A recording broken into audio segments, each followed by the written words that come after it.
90% working with Scott Derrickson. I was interested before, just to get an email from him that I was on his mind to maybe collaborate with again. Sinister was a special movie in my career. It was a really challenging performance, and it kind of reawakened my love of genre movies. And I was turning 40 at that time, and it kind of opened the door to a different kind of character, an adult character. And so I was just inclined to want to work with him again.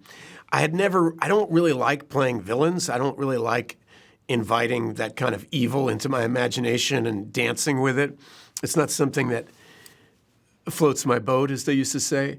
But I read this script, and it was so beautiful. The kid's journey was so beautiful, and I could kind of see how this might be something new and different for me, and I could contribute in a different way. And that's the thing about life. You got to keep changing the roadmap, right? I kind of saw him as like a broken circuit board, that there was just this, it's like his brain was broken and the wires didn't connect, and there were sparks falling, and sometimes it seemed like it could function, and other times it just didn't function. And the more I thought about somebody who would do something like the actions that he takes, the less I understood him. There was no way to make sense out of him. Obviously, there's some brutal trauma there. Obviously, there's some immense shame at work. And what is driving it is mysterious. And I just decided to throw myself at it. The script is really well built. Scott's really confident about how to tell a story. And I loved that I wasn't asked to give all the answers.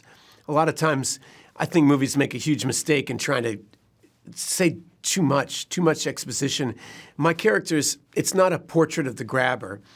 You're seeing the grabber from the point of view of this young kid. And so it was just important how I impact him.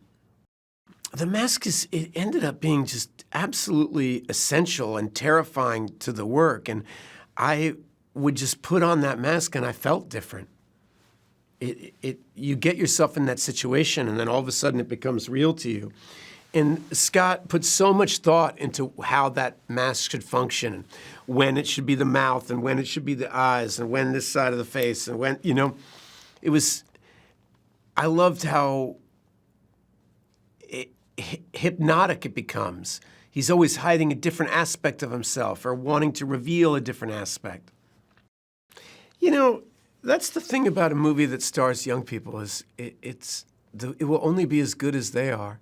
And I knew pretty instantly after our first rehearsal that Mason was going to do a great job because his head's in the right place. He loves movies. He loves performing. He understands the language of film, and he knew how to listen to Scott, and he knew when to listen to himself. All those tough things. But the movie rests on those two young people's backs. I mean, they're the heart and soul of it. And Madeline's also amazing. Just wonderful. I was really moved by her in the movie. Well, I just see it over and over again. There's a certain continuity to the people that do this job well, and it's mostly passion, attention to detail, and an ability to get the best out of others. That's when it really works. Scott has that beautiful combination, which is being completely prepared and completely open to a better idea. It's a lot of people who are really prepared can't even hear other ideas because they're so threatened by them. But Scott's got the right kind of confidence, which is that he's completely open because he knows he's got some good ideas. Maybe there's a better one.